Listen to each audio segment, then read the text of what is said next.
ಖುಷಿ ವಿಷಯ. ಆಕ್ಚುಲಿ ಏನೋ ಪೆರೋಲ್ ಮೇಲೆ ಕರ್ಕೊಬರೋ ಚಾನ್ಸಸ್ ಇದೆ, ನೋಡ್ಬೇಕು ಅದೇನಾಗುತ್ತೆ. ಅದೇ ಪೆರೋಲ್ ಮೇಲೆ ಬಿಟ್ರೆ ಇನ್ನೂ ಸಖತ್ ಒಳ್ಳೇದು ಸರ್, ತುಂಬಾ ಖುಷಿ ಪಡ್ತಾರೆ. ಯಾಕಂದ್ರೆ ಈಗ ಅವ್ರಿಗೂ ಒಂದು ಅನ್ನಿಸ್ತಾ ಇರುತ್ತೆ ಸರ್, ಈಚೆ ಹೇಗ್ ನಡೀತಾ ಇದೆಯೋ, ಇಲ್ಲಿ ನಾನು ಯಾವಾಗ ಆಚೆ ಕಡೆ ಹೋಗ್ತೀನೋ, ನಾನೇನು ತಪ್ಪೇ ಮಾಡಿಲ್ಲ. ಕನ್ಸ್ ಕಟ್ಕೊಂಡು ಒಂದು ಸಿನಿಮಾ ಮಾಡಿರ್ತಾನೆ, ಆ ಸಿನಿಮಾ ಮಾಡಿದಾಗ ಹೆಂಗ್ ನಡೀತದೆ ಪ್ರಮೋಷನ್ಸ್, ಮತ್ತೆ ಇವ್ರಿಗೂ ಅಷ್ಟೇ ಅವ್ರ ಮೇಲೆ ಡಿಪೆಂಡ್ ಆಗಿ ಒಂದು ಸಿನಿಮಾ ಮಾಡಿರ್ತಾರೆ. ಹೌದೌದು ಸರ್, ಪ್ರೊಡ್ಯೂಸರ್ ಆಗ್ಬೋದು, ಡೈರೆಕ್ಟರ್ ಆಗ್ಬೋದು, ಅಲ್ಲಿರೋ ಟೆಕ್ನಿಷಿಯನ್ಸ್ ಒಂದು ಗಮನ ಇರುತ್ತೆ. ಅಂದ್ರೆ ನಾನು ನೋಡಿ, ಅಂದ್ರೆ ಅವ್ರು ಹೇಳ್ತಾ ಇದ್ರೆ ನನಗೆ ಒಂಥರ ಇದಾಗ್ತಾ ಇದೆ, ಬೇಜಾರಾಗುತ್ತೆ ಸರ್.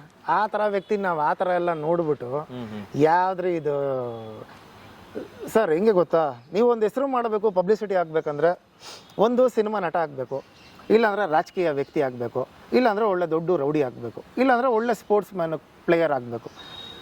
ಸಿನಿಮಾದವರು ಹೌದು ದರ್ಶನ್ ಸರ್ ಮೇಲೆ ಒಂದಷ್ಟು ಜನಕ್ಕೆ ಏನು ಈ ಮನುಷ್ಯ ಬ್ಯಾಕ್ ಸಪೋರ್ಟ್ ಇಲ್ಲದೆ ಬೆಳೆದು ಬಿಟ್ನಲ್ಲ ಅಂತ ಒಂಚೂರು ಮನಸ್ಸಲ್ಲಿ ಇದೆ, ನಾನು ಅಬ್ಸರ್ವ್ ಮಾಡಿರೋ ಪ್ರಕಾರ ಸರ್. ಅದಾದ್ಮೇಲೆ ಬಟ್ ಸಿನಿಮಾದವ್ರು ಏನೂ ಮಾಡೋದಕ್ಕೆ ಹೋಗಿಲ್ಲ. ಇನ್ನು ಕ್ರಿಕೆಟ್ ಅಂದರೆ ದರ್ಶನ್ ಸರ್ಗೆ ಫಸ್ಟ್ ಆಫ್ ಆಲ್ ಇಷ್ಟನೇ ಇಲ್ಲ. ಅದು ಏನೋ ಒತ್ತಾಯದ ಮೇಲೆ ಆಯಿತು ಸರಿ ಸುದೀಪ್ ಸರ್ ಜೊತೆ ಸರಿ ಒಂದು ಟೀಮಲ್ಲಿ ಆಡೋಣ ಅಂತ ಅಷ್ಟೇ ಬಿಟ್ಟರೆ ಅವ್ರು ಮತ್ತೆ ಕ್ರಿಕೆಟ್ ಇಂಟ್ರೆಸ್ಟ್ ಇಲ್ಲ.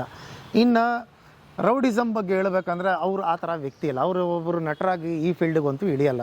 ಇನ್ನು ಮಾಡಿದರೆ ರಾಜಕೀಯದವರು ಮಾಡಿರ್ತಾರೆ ಸರ್. ನನ್ನ ಅಭಿಪ್ರಾಯ ಗೆಸ್ಸಿಂಗ್ ಅದೇ ಸರ್, ಉದ್ದೇಶಪೂರ್ವಕವಾಗಿ ಈ ಪಕ್ಷಗಳು ಅಂತಾರಲ್ಲ ಸರ್ ಅವ್ರು ಯಾವಾಗ ಎಲೆಕ್ಷನ್ಗೆ ಅಂತ ಕಾಲಿಟ್ರಲ್ಲ ಸರ್, ಮಂಡ್ಯ ಚುನಾವಣೆ ಅಂತ ಅಂದ್ರಲ್ಲ ಸರ್, ಅಲ್ಲಿಂದ ಸ್ಟಾರ್ಟ್ ಆಯಿತು ಸರ್ ಇದೆಲ್ಲ.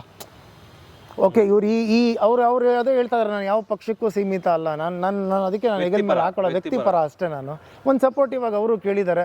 ಏನಕ್ಕೆ ಅಂದರೆ ನಾಳೆ ದಿನ ನಮ್ಮ ಮನೆ ಹತ್ರ ಪಾಪ ಎಜುಕೇಷನ್ಗೆ ಅಂತ ಬರ್ತಾರೆ, ಅಂಗವಿಕಲರು ಬರ್ತಾರೆ, ನಾನು ಸಹಾಯ ಮಾಡ್ತೀನಿ, ನಾನು ಅದಕ್ಕೋಸ್ಕರ ಕ್ಯಾಂಪೇನ್ ಮಾಡ್ತೀನಿ ಅಂತೆಲ್ಲ ನನಗೆ ಇದೆಲ್ಲ ಇಷ್ಟನೇ ಇಲ್ಲ.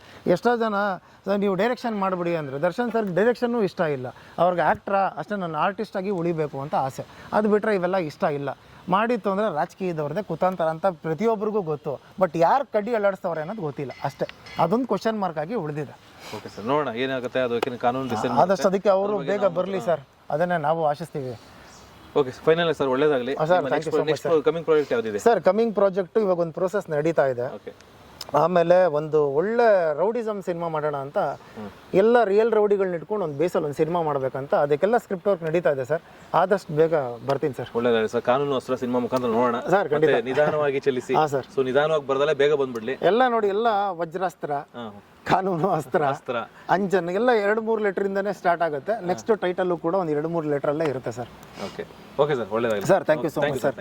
ಮತ್ತೆ ಎಲ್ಲ ದರ್ಶನ್ ಅಭಿಮಾನಿಗಳಿಗೂ 12ನೇ ತಾರೀಕು ಡೆವಿಲ್ ಚಿತ್ರ ರಿಲೀಸ್ ಆಗ್ತಾ ಇದೆ.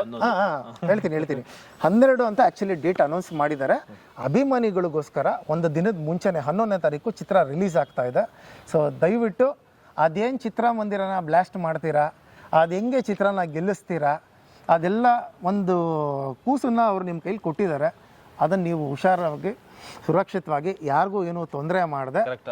ಹ್ಞೂ ಸರ್, ಯಾಕಂದ್ರೆ ಸರ್ ದರ್ಶನ್ ಸರ್ ಬಂತು ಅಂತ ಹೇಳಿದ್ರೆ ಥಿಯೇಟರ್ ಗ್ಲಾಸ್ ಹೊಡೆದೋಗ್ಬಿಡುತ್ತೆ ನಿಜವಾಗ್ಲೂ, ಚೇರ್ ಮುರಿದೋಗೋದು. ಪಾಪ ಅವ್ರು ಅದಕ್ಕೆ ಅವರು ನಾನು ಅವ್ರ ಜೊತೆ ಹೋಗಿದ್ದೆ last Sangolli Rayanna sir cinema release ಆಗಿದ್ದಾಗ. ಅದಾದ್ಮೇಲೆ ನಾನು ಅವ್ರ ಜೊತೆ ನೋಡಿಲ್ಲ, ಯಾಕಂದ್ರೆ ಸಾರಥಿನೂ ಜೊತೆಲೇ ನೋಡಿದೆ cinema. Dinakar sir, Darshan sir ಅವತ್ತೇ ಬಂದರು. ನೀವು ಅವತ್ತು ಕ್ಲಿಪ್ ಹಾಕಿದ್ರೆ ನಾನು ಅಲ್ಲೇ ಇದ್ದೀನಿ, ಪಕ್ಕದಲ್ಲೇ ಇದ್ದೀನಿ ಅವತ್ತು ನರ್ತಕಿ ಥಿಯೇಟ್ರಲ್ಲೇ. ಇದು ನರ್ತಕಿ ಚಿತ್ರಮಂದಿರದಲ್ಲೇ ರಿಲೀಸ್ ಆಗ್ತಾ ಇದೆ.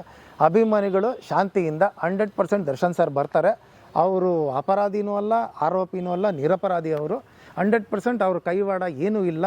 ಅದು ಒಳಗಡೆ ಏನು ನಡೀತಾ ಇದೆ ಕುತಾಂತರ ಅಂತ ನನಗೆ ಚೆನ್ನಾಗಿ ಗೊತ್ತು, ಯಾರು ಮಾಡಿಸ್ತವ್ರೆ ಅಂತಲೂ ಗೊತ್ತು. ಆದಷ್ಟು ಬೇಗ ಅವರು ಆಚೆಗಡೆ ಸುರಕ್ಷಿತವಾಗಿ ಬರ್ತಾರೆ. ಯಾರ್ಯಾರಿಗೆ ವಾಪಸ್ ಏನೇನು ಕೊಡಬೇಕು ಬ್ಯಾಕ್ ಟು ಪೆವಿಲಿಯನ್ ಅಂತ ಕೊಡ್ತಾರೆ, ಇದಂತೂ 100%. ಆಮೇಲೆ ಎಷ್ಟೋ ಜನ ಸಿನಿಮಾದವರು ದರ್ಶನ್ ಸರ್ ಬಗ್ಗೆ ಮಾತಾಡ್ತು ಅಂತ ಹೇಳಿದ್ರೆ ಮೈಕ್ ಹಿಡಿತಾ ಇದ್ದಂಗೆ ಎಲ್ಲ ದೂರ ಹೋಗ್ತಾ ಇದ್ದಾರೆ. ಅದೂ ದರ್ಶನ್ ಸರ್ಗೆ ಗೊತ್ತು, ಯಾರ್ಯಾರು ನನ್ನ ಪರವಾಗಿದ್ದಾರೆ, ನಾನು ಕಷ್ಟದಲ್ಲಿದ್ದಾಗ ಯಾರು ಬಂದರು, ಸುಖವಾಗಿದ್ದಾಗ ಯಾರು ಬಂದರು ಅಂತ ಅಂದ್ಬಿಟ್ಟು. ಸೊ ನಾನಿವತ್ತು ನೀವು ಕೇಳ್ಬೋದು, ಅಭಿಮಾನಿಗಳು ಮತ್ತು ತುಂಬ ಜನ ಕೇಳ್ಬೋದು, ಗುರು ನೀನು ಅವತ್ತು ಅವ್ರು ಚೆನ್ನಾಗಿದ್ದಾಗ ನೀನು ಬರಲಿಲ್ಲ, ಇವತ್ತು ಮಾತ್ರ ಬಂದಿದ್ಯಾ ಅಂದರೆ ಕಷ್ಟಕ್ಕಾಗೋನು ಸ್ನೇಹಿತ, ಸುಖಕ್ಕಾಗವನಲ್ಲ. ಸುಖಕ್ಕೆ ಅವ್ರು ಆರಾಮಾಗಿ ಚೆನ್ನಾಗಿದ್ದಾರೆ. ನಾನು ಅದನ್ನೇ ಹೇಳಿದ್ದು, ನಾನು ನಿಮಗೆ ದೂರದಲ್ಲೇ ನಿಂತ್ಕೊಂಡು ಬೇಕಾದ್ರೆ ಖುಷಿ ಪಡ್ತೀನಿ. ನಮ್ಮ ಬಾಸು ಗುರು ಇವತ್ತು ತುಂಬ ಸಖತ್ತಾಗಿ ಬೆಳೀತಾರೆ, ನನಗೆ ಖುಷಿ ಆಗುತ್ತೆ. ಸೊ ಅವ್ರ ಕಷ್ಟ ಇದೆ ಇವತ್ತು, ಅದಕ್ಕೆ ನಾನು ನಿಂತ್ಕೊಂಡು ಮಾತಾಡ್ತಾ ಇದ್ದೀನಿ. ಸೊ ಡೆವಿಲ್ ಚಿತ್ರನ ಸಪೋರ್ಟ್ ಮಾಡಿ ನೋಡಿ. ಅವರು ಕನ್ನಡ ಹೀರೋಯಿನ್ಗೆ ಅವಕಾಶ ಕೊಡಬೇಕು ಅಂತ ಕನ್ನಡ ಹೀರೋಯಿನ್ಗೆ ಕೊಟ್ಟಿದ್ದಾರೆ. ಆಮೇಲೆ ಒಳ್ಳೊಳ್ಳೆ ಪಾತ್ರಗಳಲ್ಲಿ ತುಂಬ ಜನ ಹೊಸ ಕಲಾವಿದರಿಗೆ ಅವಕಾಶ ಕೊಟ್ಟಿದ್ದಾರೆ. ಅವರು ಒಂದು ಸಿನಿಮಾ ಮಾಡ್ತು ಅಂದರೆ ಒಂದಷ್ಟು ಜನಕ್ಕೆ ಕೆಲಸಗಳು ಸಿಗುತ್ತೆ.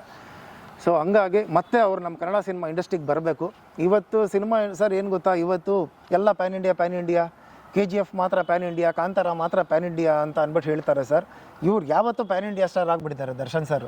ಸೊ ನಿನ್ನೆ ಮೊನ್ನೆ ಬಂದವರಲ್ಲ ಸರ್. ಅವ್ರು ಇವಾಗ ಇವರು ಕನ್ನಡಕ್ಕಾಗೆ ಮಾಡ್ತಾರೆ, ಅದ ಮೂವಿ ಡಬ್ ಆಗುತ್ತೆ ಸರ್. ಅವರು ಕನ್ನಡಕ್ಕೆ ಮಾತ್ರ ಸೀಮಿತ ಆಗಿದ್ದಾರೆ ದರ್ಶನ್ ಸರ್. ಅದಾದ್ಮೇಲೆ ಇವತ್ತು ವರ್ಲ್ಡ್ಗೆ ನಂಬರ್ 1 ಹೆಸರು ಮಾಡಿಬಿಟ್ಟಿದ್ದಾರೆ. ಈಗ ದರ್ಶನ್ ಸರ್ ಒಳಗಡೆ ಹೋಗ್ಬಿಟ್ಟಿದಾರಪ್ಪ ಅಂತಿದ್ದೀವಲ್ಲ, ಅವ್ರ ಪ್ರಪಂಚಕ್ಕೆ ಯಾರು ಈಗ ದರ್ಶನ್ ಸರ್ ಅಂದರೆ ಎಲ್ಲರಿಗೂ ಗೊತ್ತಾಗ್ಬಿಟ್ಟಿದೆ. ಇವರ ಡಿ ಬಾಸ್ ಅಂತ ಫಾರಿನ್ ಅವರೆಲ್ಲ ಮಾತಾಡ್ತಾ ಇದ್ದಾರೆ.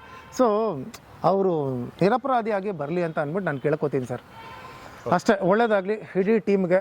ಮತ್ತು ಮಿಲನ ಪ್ರಕಾಶ್ ಸರ್ಗೂ ಕೂಡ ಆಲ್ ದ ಬೆಸ್ಟ್ ಅಂತ ಹೇಳೋಕ್ಕೆ ಇಷ್ಟಪಡ್ತೀನಿ. ಮತ್ತು ಆದಷ್ಟು ಬೇಗ ದಿನಕರ್ ಸರ್ರು ಮತ್ತೆ ಕಂಬ್ಯಾಕ್ ಆಗಿ ಸಾರಥಿ 2 ಸಿನಿಮಾ ಅಥವಾ ನವಗ್ರಹ 2 ಸಿನಿಮಾ ಮಾಡಲಿ ಅಂತ ಅಂದ್ಬಿಟ್ಟು ಕೇಳ್ಕೊತೀನಿ.